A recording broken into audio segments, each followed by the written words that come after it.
चलिए आज बात करते हैं इस दुनिया की शायद सबसे पहली प्रेम कहानी की। एक ऐसी गाथा जिसमें कोई शर्त नहीं थी, कोई बंधन नहीं। ये कहानी है अटूट प्रेम की, सबसे बड़े त्याग की और एक अंतहीन पुनर्जन्म की। तो चलिए इस अमर गाथा में गहरे उतरते हैं। देखिए, ये सिर्फ एक कहानी नहीं है, ये तो सृष्टि के दो सबसे अहम तत्वों के मिलने का एक जबरदस्त वृत्तांत है। तो कहानी की शुरुआत होती है प्रजापति दक्ष से।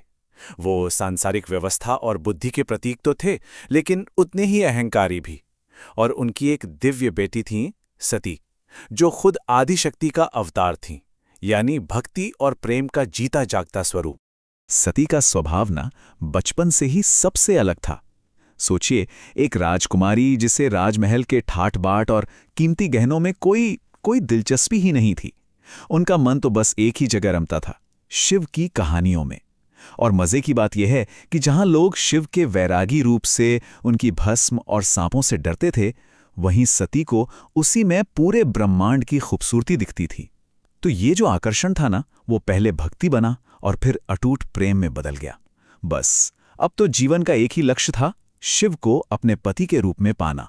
और यहीं से शुरू हुआ दो अलग अलग दुनियाओं का टकराव। एक तरफ थी दक्ष की दुनिया, धन दौलत, मान सम्मान और सांसारिक ताकत की, और दूसरी तरफ था सती का संसार, जहां प्रेम ही सबसे बड़ी दौलत थी और शमशान में ध्यान लगाने वाले शिव ही उस दुनिया के मालिक थे। अपने इस आध्यात्मिक प्रेम को पाने के लिए सती ने हर तरह का सांसारिक सुख छोड़ दिया। उन्होंने इतनी कठोर तपस्या शुरू की जिसकी आंच से तीनों लोग तप गए। शाही कपड़े छोड़ दिए, खाना पीना, नींद, सब कुछ त्याग दिया। उनकी चेतना बस एक ही नाम में डूब गई, शिव। और आखिरकार उस तपस्या की आग में सोने की तरह तपकर सती की भक्ति कामयाब हुई। महादेव शिव को उनके उस अटल फैसले और प्रेम के आगे आना ही पड़ा, और उन्होंने सती को अपनी अर्धांगिनी, अपनी पत्नी के रूप में स्वीकार कर लिया। अब देखिए, शिव की बारात किसी राजा महाराजा की बारात जैसी तो थी नहीं। इसमें कौन शामिल थे?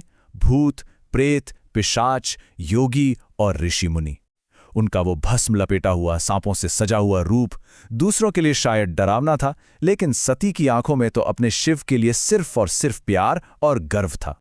ये समझना जरूरी है कि ये सिर्फ दो लोगों की शादी नहीं थी, ये तो सृष्टि के दो सबसे बड़े सिद्धांतों का मिलन था। एक तरफ चेतना यानी शिव, और दूसरी तरफ ऊर्जा यानी शक्ति। और इस दिव्य विवाह को देखने के लिए सभी देवता मौजूद थे, सिवाय एक के, जिसका अहंकार उसे वहां आने से रोके हुए था। जी हां, सती के पिता दक्ष प्रजापति इस शादी में शामिल नहीं हुए। उनके लिए यह शादी उनकी इज्जत पर एक बहुत बड़ा हमला था, उनके अहंकार को एक खुली चुनौती। उन्होंने इस रिश्ते को कभी मन से अपनाया ही नहीं। अब दक्ष के मन में शिव के लिए जो नफरत का बीज था ना, वो एक बहुत बड़ा पेड़ बन चुका था। तो अपनी सांसारिक ताकत दिखाने के लिए और शिव को नीचा दिखाने के लिए उन्होंने एक बहुत बड़े यज्ञ का आयोजन किया। इस महायज्ञ में ब्रह्मांड के कोने कोने से देवताओं, ऋषियों और राजाओं को बुलाया गया, लेकिन एक नाम जानबूझकर न्योते से हटा दिया गया, और वो नाम था महादेव शिव का। दक्ष का इरादा बिल्कुल साफ था, भरी सभा में अपने दामाद का अपमान करके अपने अहंकार को खुश करना। जब सती को इस यज्ञ के बारे में पता चला तो एक बेटी होने के नाते उनका दिल टूट गया। शिव ने उन्हें समझाया भी कि जहां प्यार और सम्मान ना हो वहां जाना बेकार है, लेकिन सती को एक उम्मीद थी कि शायद वो अपने पिता का मन बदल पाएंगी, और उन्होंने बिना बुलाए ही उस यज्ञ में जाने का फैसला कर लिया। लेकिन यज्ञ की जगह पर उनका स्वागत नहीं हुआ, बल्कि वहां तो अपमान की आग उनका इंतजार कर रही थी। दक्ष ने भरी सभा में अपनी ही बेटी से कहा, जिस दिन तूने उस नंगे, राख लपेटे, शमशान में घूमने वाले को अपना पति चुना था, उसी दिन से तू मेरी बेटी नहीं रही। पिता के ये कड़वे शब्द सुनकर सती ने अपने अपमान के दर्द को ताकत में बदल दिया और मजबूती से जवाब दिया, जिन्हें आप अवघड़ कहते हैं वो खुद महाकाल हैं, और जिनका आप भस्म लगाने पर मजाक उड़ाते हैं वही तो सारे मोह को भस्म करने वाले महादेव हैं। अपने पति का इतना बड़ा अपमान और अपने पिता का ये अंधा अहंकार देखकर सती का दिल पूरी तरह से टूट चुका था। उन्होंने एक फैसला किया और कहा, ये शरीर जो मेरे पिता से जन्मा है और जिसने आज मेरे प्रभु का अपमान सुना है, अब इस दुनिया के लायक नहीं बचा। और बस ये कहकर उन्होंने अपनी योग शक्ति से अपने ही अंदर अग्नि को जगाया और उसी यज्ञकुंड के सामने अपने शरीर का त्याग कर दिया। ये प्रेम के अपमान पर त्याग की एक भयानक जीत थी। जब शिव को ये पता चला तो उनका दुख ब्रह्मांड के सबसे भयंकर गुस्से में बदल गया। उनका क्रोध एक प्रलय बनकर सामने आया और पूरी सृष्टि कांप उठी। शिव ने गुस्से में अपनी जटा का एक बाल नोचकर पहाड़ पर दे मारा और उस क्रोध की आग से पैदा हुआ एक महाशक्तिशाली भयंकर रूप वीरभद्र। और वीरभद्र कोई मामूली योद्धा नहीं था, वो शिव के दुख और क्रोध का साकार रूप था। वीरभद्र और उसकी सेना ने दक्ष के यज्ञ को पल भर में तहस नहस कर दिया। यज्ञ की वेदी तोड़ दी गई, देवता डर के मारे भाग खड़े हुए और आखिर में वीरभद्र ने अपने घमंड में डूबे दक्ष का सिर धड़ से अलग कर दिया। अहंकार का अंत राख में हुआ। इसके बाद शिव खुद यज्ञ की जगह पर पहुंचे। उन्होंने सती के बेजान शरीर को अपनी बाहों में उठाया और इतने गहरे शोक में डूब गए कि पूरे ब्रह्मांड में तांडव करने लगे।